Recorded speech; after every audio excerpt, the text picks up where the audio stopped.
Welcome back to Mock the Mock, where we take a look at someone else's mock draft and I give you my opinions basically on that draft. I think it's really wise and it's really smart to go look at other people's perspectives, just to kind of look at other possibilities, and maybe prospects that weren't maybe necessarily highlighted as much by other people. Anyway, I love looking at a ton of mocks, and today, got a treat. We're taking a look at That Franchise Guy, one of my favorite YouTubers on the platform. Guy's very, very knowledgeable, and I'm gonna leave a link to the description, link in the description of the video. It's also gonna be the pinned comment, but we're not gonna be watching it. We're just gonna kind of go through his video and talk about his picks. So if you want to watch the actual video, again, I'm gonna leave a link to it. So what's crack-a-lackin'? It's your boy Baroshmo, just in case you did not know. So tonight we're watching the national championship. It's a nice watch along. I might be playing a little NCAA while we do that, but we could sit there, talk about the national championship as we view it in real time. Will Ohio State stand a chance? I don't feel great about that, but we'll see. But go ahead, become a bro and subscribe. Leave a thumbs up if you enjoy the content. Leave a comment as well. It really helps the video out a ton. So without further ado, let's get into the diggity dang thing. Trevor Lawrence going number one. It makes sense. I feel like that's the consensus pick because it is. So I don't think there's not much to talk about there. But he's got Zach Wilson going to the Jets. He also included in here Sam Darnold getting traded for the Panthers' second round pick. Which I think that's plausible. That would be a great pick or a great trade for the Panthers. But again, if you're up this high draft and you have a chance to get a franchise quarterback, and I know some people prefer Justin Fields to Zach Wilson, I think they're both very close to one another in terms of how they are as prospects. Zach Wilson's just got some special arm talent there, and opposed to maybe a Justin Fields, who you think could be a bit more bit too conservative with the ball, hangs on to the ball maybe more for longer than you want, but also he's behind an offensive line that kind of affords him that luxury. But man, yeah, if you're the Jets, I just don't prescribe, and I'm not in the camp of drafting an offensive tackle with this pick and keeping Sam Darnold. Say you do that, and this is kind of the basis of my argument here is say you do that, then you're going to have to re-sign Sam Darnold for a very lengthy contract, eating up your cap. So why not just start over with the guy who's got now a new 4-year rookie contract, so you can at the same time build around him. I like that a little bit more, but I can see how some people think maybe the Penei Sewell route is a bit better. So on to the Miami Dolphins. They go Penei Sewell. I'd rather trade this pick, but if we can trade out of it, of course. But if we can't, I like Sewell. I don't mind Jamar Chase either. I think I would probably lean more towards Sewell. I don't think Robert Hunt is destined to be. I know he played right tackle the last couple of weeks, or the last couple of games at the end of the season, pretty well. But I still think he projects better as a guard. Get Solomon Kinley out of there, and then you move Austin Jackson to right tackle. You got Sewell at left tackle. You got your Eric Flowers at left guard, and then hopefully you could bring back, I think he's only on a 1-year, maybe a 2-year deal, Ted Karras, who I thought was a pretty solid center. So I like actually that a bit, but I guess we'll see. I don't mind receiver either, because we do need more playmakers. And then the Atlanta Falcons going Justin Fields. I agree with this, man. I agree with this. I know you'd be like, well, we got Matt Ryan, man. What are we doing to become a better team? It's like, how often are you going to be picking in the top 5, though, with Matt Ryan? I just don't see it, man. I don't see it. While you're up here, why not grab your quarterback of the future, have him sit a year or whatnot? So, and honestly, if you're winning 6-7 games a year with Matt Ryan, why not draft a quarterback? And then when you win your 7 games next year, get rid of the 36-year-old Matt Ryan, and like, how much worse is this team gonna be with a different quarterback? You know, I'm not trying to bash Matt Ryan or anything, but I mean, I think there's a time where you kind of got to move on. And I definitely think they should at least start in that process by drafting a quarterback here. And then they could shed that contract eventually and be able to bring in talent, especially for that defense. But I mean, I don't know where else you go here. If you're Atlanta, guess you could trade out of this pick, perhaps. Bengals, they go Jamar Chase. It makes sense if there's no Sewell here. You reunite Burrow with Jamar Chase, and you have just a dangerous wide receiver trio there with T. Higgins, Jamar Chase, and then Tyler Boyd in the slot. They could, again, I'm always a fan of trading down. They could trade out of this pick if they want to. And then the Philadelphia Eagles, they go Devontae Smith. I feel like he's very similar to Jalen Reagor, that they provide a lot in the screen game and downfield. Smith might have a bit better size in terms of, well, I guess height. So I don't know. I mean, Smith is a great prospect. I have no reservations that what he does well in college won't translate well just because of his size. So, hey, if they want to add more receivers there, then go for it. I think honestly, they got bigger needs. I think I like the receivers there, man. I'm just saying, I like Jalen Reagor. I like was it Fulgham? I think we saw good things from Hightower this year. I mean,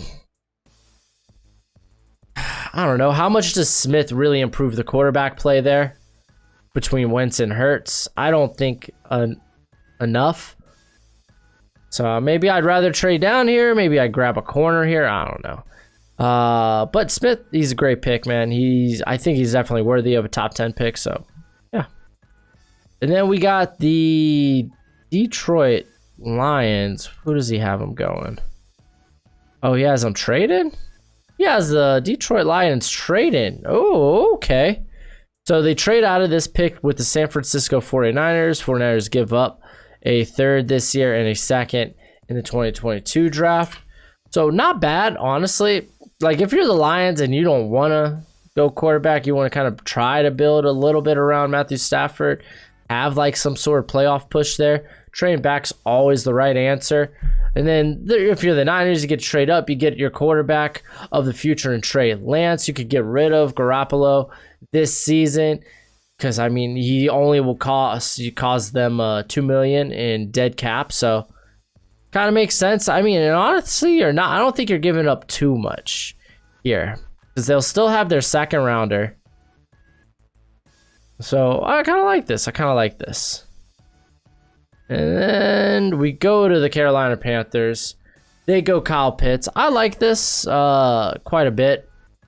Joe Brady, if he's still around, he found creative ways to get the ball to Thaddeus Moss in LSU.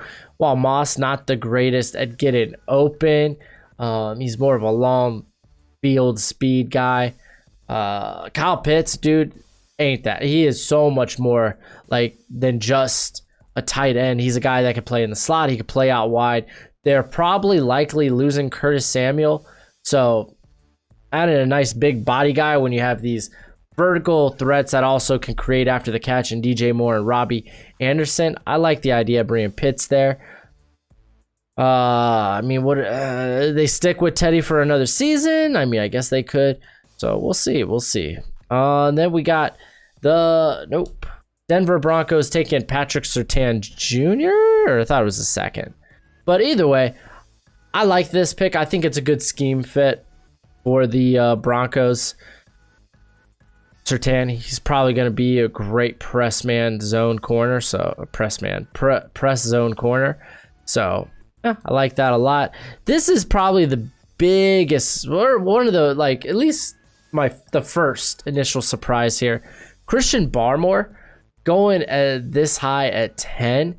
Honestly, if he destroys a very talented Ohio State defensive line or offensive line there in the national championship tonight, which, by the way, we're live streaming that, or at least it's a watch party, so be there. I could definitely see him moving up boards. I mean, he caused 7 pressures against an extremely talented Notre Dame offensive line in the playoffs. So Barmore is definitely a guy I think could really increase his stock. He's got great physical and athletic upside, and Dallas, they kind of sucked in the middle. The New York Giants, they go Micah Parsons. Kind of makes sense whether if the franchise guy, he kind of talked about him playing more in the middle, having next to Blake Martinez. I think Parsons gives you a bit more versatility than that. The guy says he's an edge rusher at heart, so he can rush off the edge. He was very successful at rushing off the edge in college football back in 2019, though. So that'll be interesting. That will be interesting. Oh, Anthony Thresh has a new mock draft as well on PFF. Fun fact, just in case you're interested in that. So let's go to the next pick.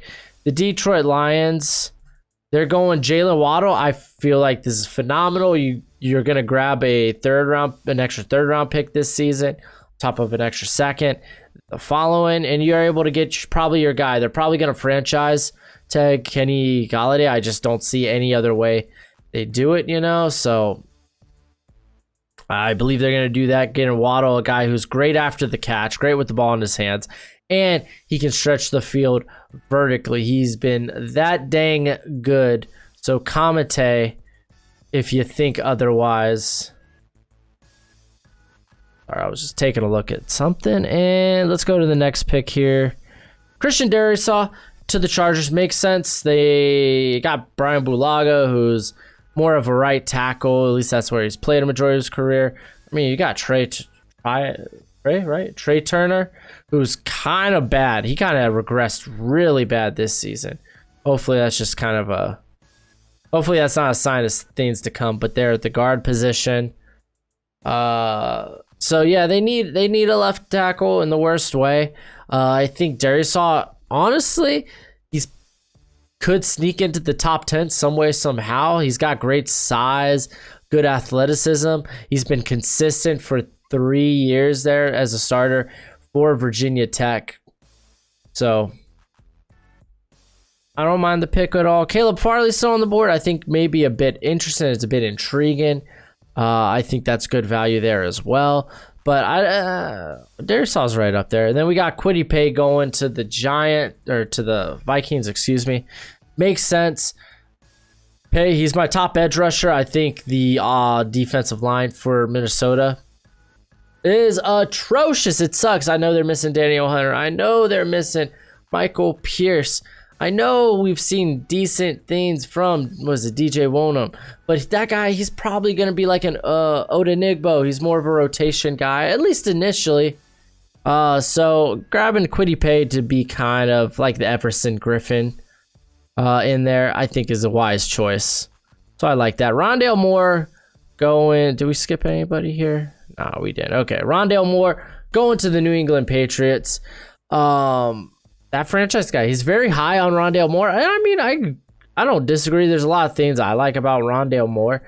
It's just this season, I kind of like in the 3 games he played, I kind of wish we saw more of that like force missed tackle ability. He only had 3 force missed tackles on 35 receptions.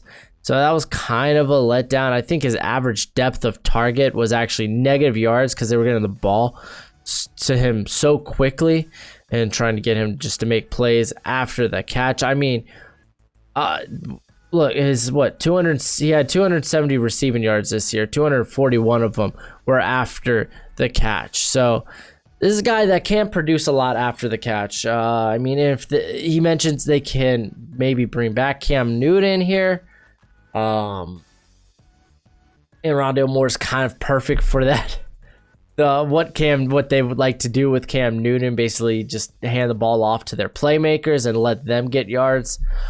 I mean, I won't bring him back. And I think Rondale Moore, honestly, I think he slips out of the top 20, man. I think he slips out of the top 20. Size, Dude didn't play a lot of snaps on the outside. Injury concerns, and I mean, just the lack of production this season. Granted, only played 3 games, but yeah, I don't know. I don't see him being in the top 20. Arizona Cardinals we're jumping picks here. Jalen Mayfield. If you're not new to the channel, you know how I feel about Jalen Mayfield.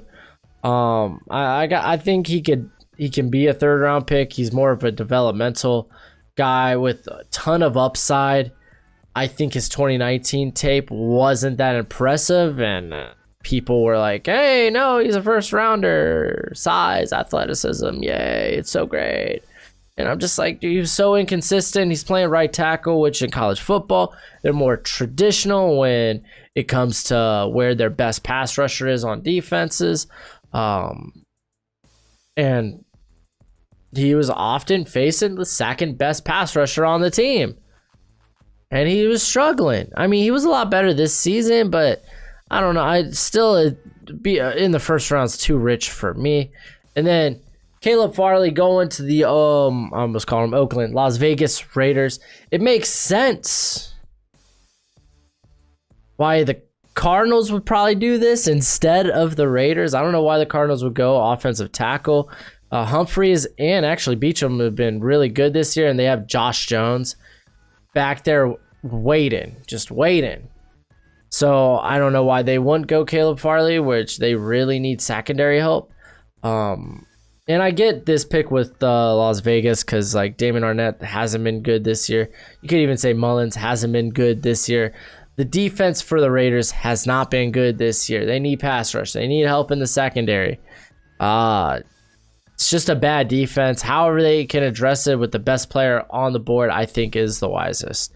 And in this case, it ended up being Farley. That's a great pick. I don't think he makes it past the Cardinals, though. And then the Miami Dolphins, they're going Kadarius Toney. I think I'd be more inclined to pull a Rashad Bateman here. But, I mean, I get it. Kadarius Toney, he's great at creating space. He's actually a really good route runner. He's just very limited in the routes he can run. Limited route tree as of right now. But again, like I said, he's very good in the routes that he can run. He creates great space. He's got crazy balance with the ball in his hands. He just makes some moves where it's like, how is that humanly possible? So, you know, I get it. I don't mind it. I might, like me personally, I might hover towards Rashad Bateman a bit more with this pick because he's one of the better separators in this class. He's very good at the intermediate level. He can play on the outside and in the slot. He's a good red zone threat. There's a lot of things to like about him as well. So let's go to the Washington football team. They get Rashad Bateman. Great pick. Pairing him up with Terry McLaurin is phenomenal, especially now you have the new franchise quarterback, Taylor Heineke, baby, out of Old Dominion. But I think he's been in the league for like 3 or 4 years. But regardless, I like this pick right now. They can worry about quarterback in the future, especially if Heineke doesn't end up. I think Heineke actually now gives you a bit of a leeway where it's like, oh, we could maybe get quarterback next year if, you know, if the wheels on Heineke fall off, you know. So we'll see. And the Chicago Bears, they get Liam Eichenberg, I believe, is how people are now telling me it's pronounced. So I don't know. I guess we'll see. Comment section loves to roast my pronunciation. I understand. I don't know. I like Alex Leatherwood a bit better than Liam. Here, Alex Leatherwood, he does have a bit of athletic upside to him compared. I mean, that's the big knock on Liam, you know.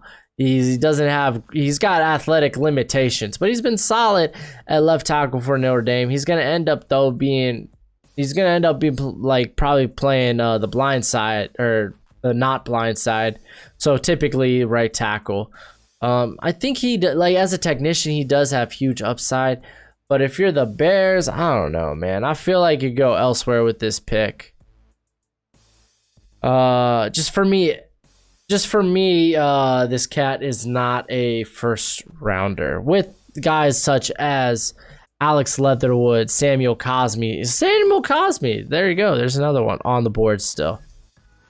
So let's just move on to the next pick. It's got Gregory Rousseau going to the Colts. This is a steal. The Colts need some help help with their pass rush. Because, I mean, they need help with that pass rush. Justin Houston, he's more of a rotation guy, or he's more of a situational pass rusher at this point. So yeah, they could really improve in that area. I think they could also even go corner here, with J.C. Horn still on the board. Just because Xavier Rhodes, I mean, he's a free agent. Will they be able to sign him back? TJ Carey's been inconsistent, but he's been more consistent than Rocky Sin, who actually ended up losing his job to Carey. So I don't know, very interesting conundrum there. Dylan Moses going to the Browns. I really disagree with this a lot, Dylan Moses. But okay, franchise guy, he acknowledges that Moses, he's had a terrible year. He hasn't looked good off of injury. But he kind of talks about the leadership this guy brings.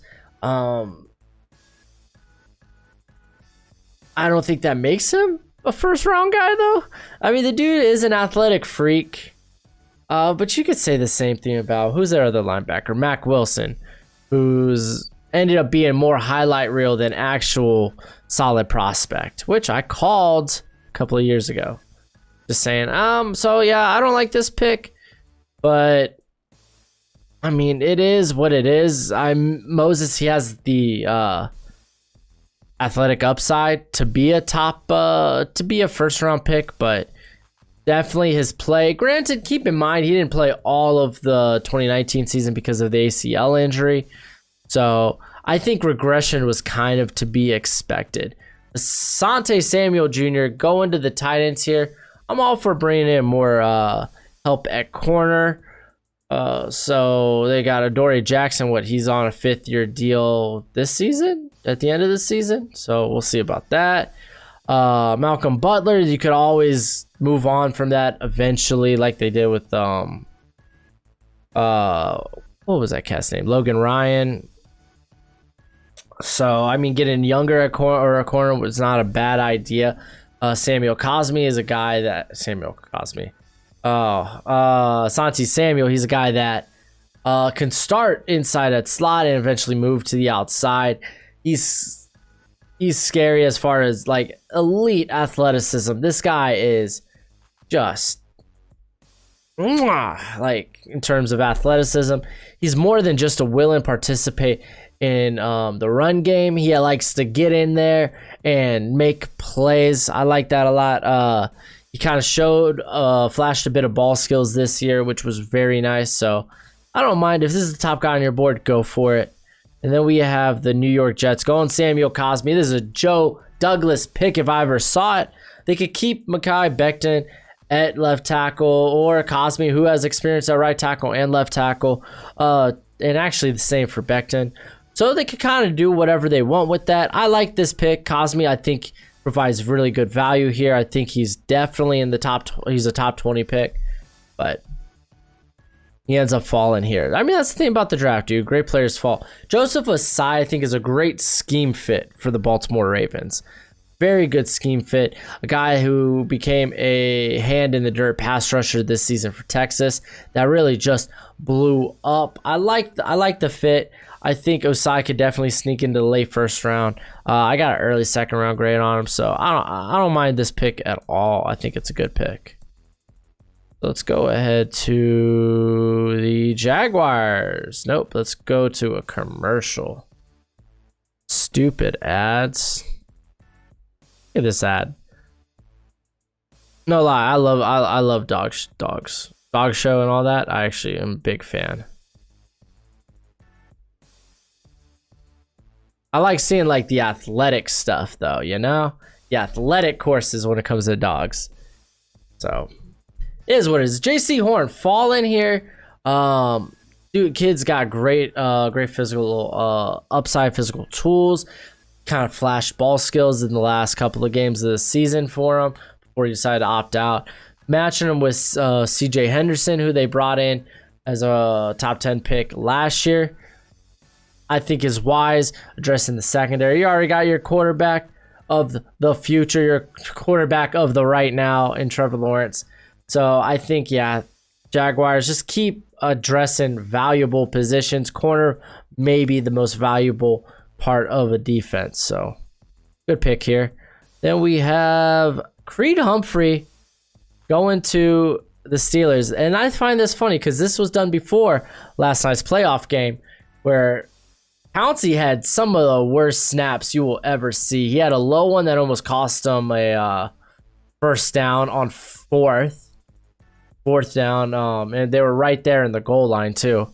Then of course the first play from scrimmage where he like snapped it over Big Ben's head, and it went for a touchdown, dude. And I told y'all, them Browns, man, I had a feeling them Browns could win that game last night. That's a high octane offense. I'm just saying, dude. Go back to my predictions, and I got some flack for that, but hey, it is what it is. Creed Humphrey, I think he actually translates better to a guard here, or a guard in the NFL, just because of height. They typically would get out leveraged by those meteor guys in the middle.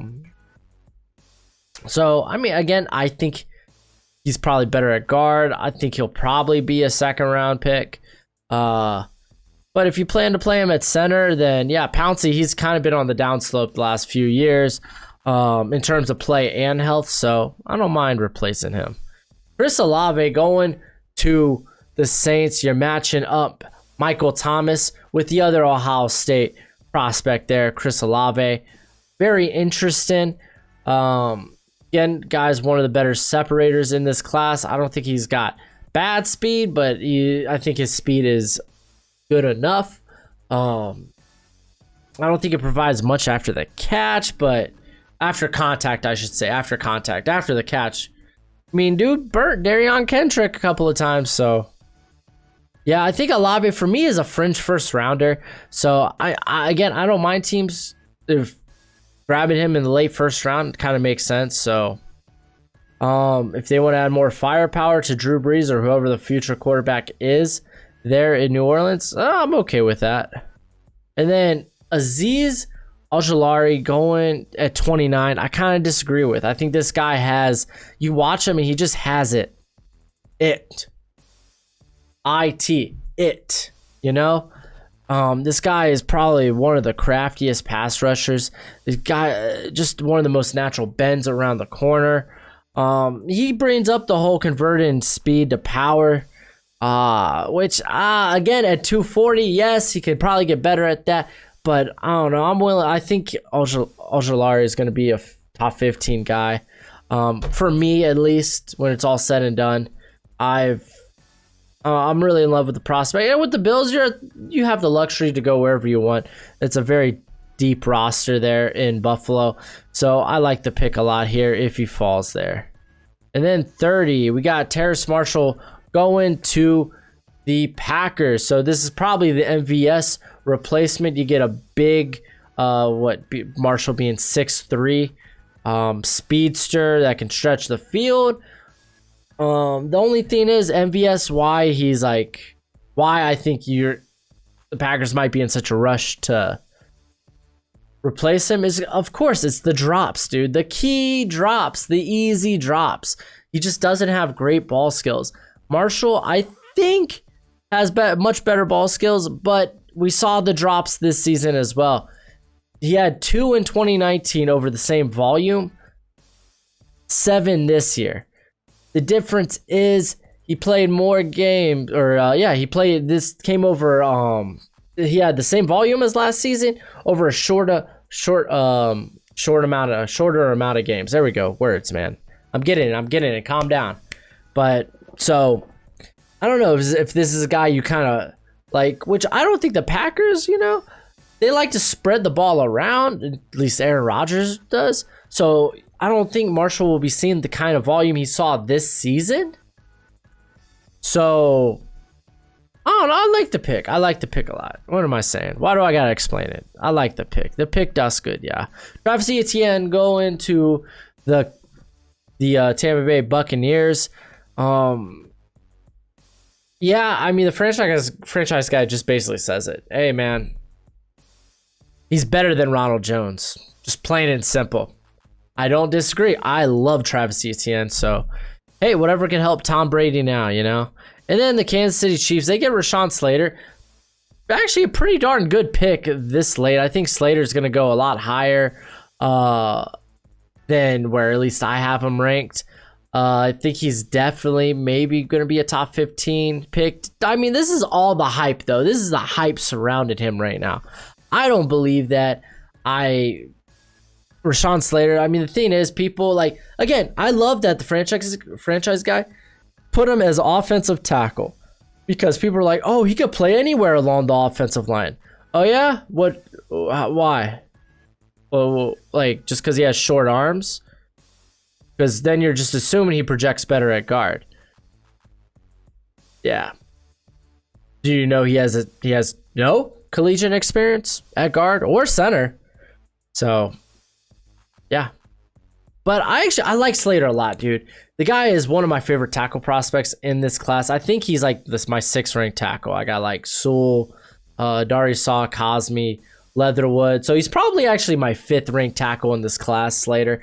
I like him a lot, and people like to give me crap that I don't like him enough because I don't think he's top 5. People are stupid, man. People are crazy. But that's it for the video. Be here tonight for that watch along. And as always, till next time, you be easy, my friends.